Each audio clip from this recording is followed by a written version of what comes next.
Triple engine கவர்மெண்ட்டாக நாங்கள் போய்கொண்டிருக்கிறோம். நீங்கள் trouble engine கவர்மெண்ட்டாக போய்கொண்டிருக்கிறீர்கள் என்பதை தான் நான் இங்கே தெரிவித்துக் கொள்கிறேன். மரியாதைக்குரிய முதலமைச்சர் அவர்கள் நேற்றே அவரோட ட்வீட் வந்து டபுள் என்ஜின் கவர்மெண்ட் அப்படின்னு சொல்கிறீங்க, டப்பா என்ஜின் கவர்மெண்ட்டை வச்சு என்ன செய்வீங்க அப்படின்னு. டபுள் என்ஜின் கவர்மெண்ட் மட்டும் இல்லை, ட்ரிபிள் என்ஜின் கவர்மெண்ட்டாக பல மாநிலங்களில் அதிகாரப்பூர்வமாக ஆட்சிக்கு வந்த பின்பும், மாநிலத்தில் ஆட்சிக்கு வந்த பின்பு மாநகராட்சியிலையும் தேசிய ஜனநாயக கூட்டணிக்கு வெற்றியை தந்து ட்ரிபிள் என்ஜின் கவர்மெண்ட்டாக பாரதிய ஜனதா கட்சி எந்த கட்சியோடு கூட்டணி வைக்கிறதோ அந்த கட்சிகளோடு இணைந்து ட்ரிபிள் இன்ஜின் கவர்மெண்ட்டாக நாங்கள் போய்கொண்டிருக்கிறோம். நீங்கள் ட்ரபிள் இன்ஜின் கவர்மெண்ட்டாக போய்கொண்டிருக்கிறீர்கள் என்பதை தான் நான் இங்கே தெரிவித்துக் கொள்கிறேன்.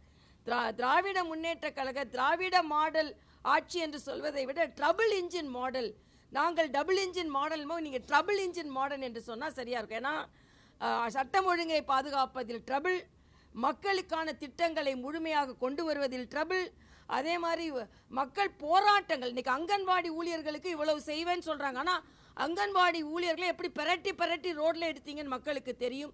செவிலியர்கள் இன்னும் போராடி கொண்டிருக்கிறார்கள், மருத்துவர்கள் இன்னும் போராடி கொண்டிருக்கிறார்கள், துப்புரவு தொழிலாளர்கள் இன்னும் போராடி கொண்டிருக்கிறார்கள். ஆக எல்லாருமே, சத்துணவு பணியாளர்கள் போராடி கொண்டிருக்கிறார்கள்.